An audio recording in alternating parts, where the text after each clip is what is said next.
Project Salvo shooting test.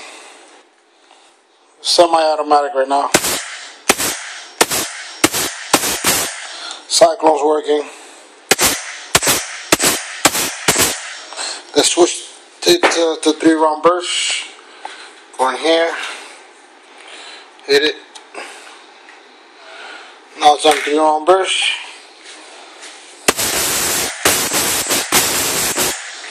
Now we're going to go to full auto, 12 balls per second.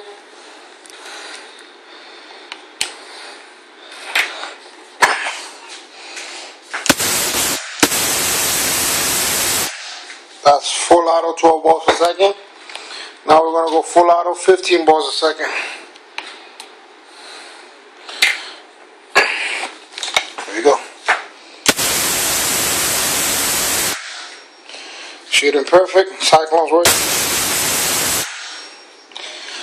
Pretty good shape. There's the extended barrel, 14-inch. Got it with the CO2 tank. We have a red dot sight on the top. Take a look at that. You have a red dot sight on there.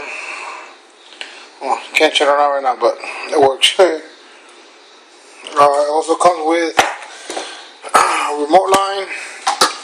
As you can see here, remote line, pretty new. Works perfect.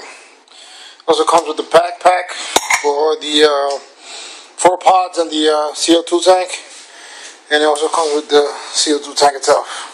Let's see if I can turn on the red dot. Yeah, you can probably see it there. You can see the red dot on there. It's pretty good. Sorry about that. And that's it. And it comes with a regular hopper. Regular size hopper. Thank you.